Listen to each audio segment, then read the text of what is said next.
বরগুনার আমতলী উপজেলা আর পাঙ্গাশিয়া ইউনিয়নে ইসলামী সমাজ কল্যাণ সংস্থার উদ্যোগে সেলাই মেশিন বিতরণ অনুষ্ঠান অনুষ্ঠিত হয়েছে।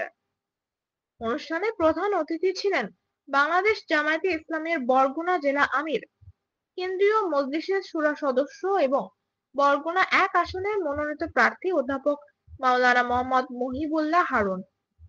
বিশেষ অতিথি ছিলেন জেলা জামায়াতের সহকারী সেক্রেটারি মাওলানা মোহাম্মদ আব্দুল মান্নান।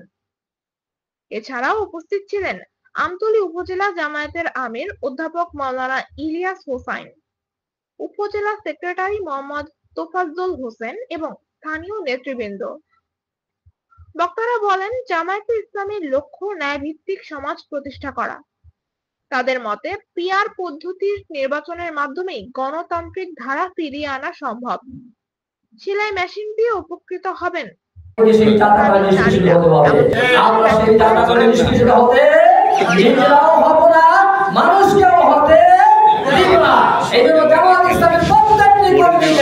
আমাদেরকে সেই ভোট কেন্দ্রে আজকে যে প্রতিনিধি ভাইরা এসেছেন, প্রত্যেকটি কেন্দ্রে অসংখ্য 100 মানুষের বা তার থেকে বেশি আমরা জনশক্তি তৈরি করে আমরা কঠিন দুর্বার একটি কি করতে হবে, একটি কমিটি গঠন করে আমাদের প্রত্যেকটি যে সেই ভোট কেন্দ্রের মধ্যে আবার যে বুথ কেন্দ্র আছে এমন বুথ কমিটি করতে হবে। তারপর যে নির্বাচনে কোন রকমের অন্যায়কে আমরা অন্যায় হতে দেব না এবং অন্যায় যারা করতে চাইবে, যারা নির্বাচনকে বানচাল করতে চাইবে, নির্বাচনে যারা বিশৃঙ্খলা করতে চাইবে, অবশ্যই আমরা আমাদের সর্বশক্তি দিয়ে ইনশাআল্লাহ প্রতিহত করব, ইনশাআল্লাহ প্রতিহত করব।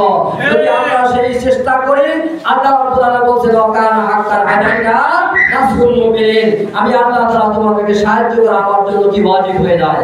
আল্লাহ তাআলা বলেন ইউকাতিলুকুম ইউওয়াল্লুকুমুল আকবার সুম্মা লা ইউনসারুন, তোমরা যদি এভাবে ইস্তেকামাত থেকে আল্লাহর এই জমিনে আল্লাহর দ্বীনকে বিজয়ী করার জন্য যদি তোমরা সেই ভোট যুদ্ধে যদি তোমরা বিজয়ী হওয়ার জন্য তোমরা উঠে পড়ে জানমালের কোরবান করে যদি তোমরা সর্বশক্তি নিয়োগ করে যদি তোমরা কাজ করো, আমি আল্লাহ তাআলা ওদেরকে ময়দান থেকে ভাগাইয়ে দিব, ওদেরকে সহযোগিতা করব না, তোমাদেরকে আমি সহযোগিতা করব ইনশাআল্লাহ। প্রিয়রা, সেই সহযোগিতার আশ্বাস নিয়ে এবং সেই সহযোগিতার দীপ্ত শপথ নিয়ে আমাদেরকে ময়দানে কাজ করতে হবে এবং আগামী নির্বাচনে ইনশাআল্লাহ আমাদের প্রার্থীকে এবং আমাদের যে প্রার্থীর যে প্রতীক দাঁড়িপাল্লা, কেমন ন্যায় ইনসাফের দাঁড়িপাল্লা, এই দাঁড়িপাল্লাকে বিজয় করে আমরা ইনশাআল্লাহ প্রত্যেকটি কেন্দ্রের মাধ্যমে আমরা জনগণের ভোট ক্লিয়ার করে প্রত্যেকটি কেন্দ্রে আমরা দাঁড়িপাল্লা মার্কাকে বিজয়ী করে তারপরে কি আমরা সেই বিজয়ের কাগজকে হাতে নিয়ে তারপর কি করব, আমরা সেই কেন্দ্র থেকে ত্যাগ করব, অন্যথায় আমরা কেন্দ্র ত্যাগ করব না। আমরা কি সিদ্ধান্ত নিতে পারি? রাজি আছি? দৈনিক ভোরের সময়, বরগুনা।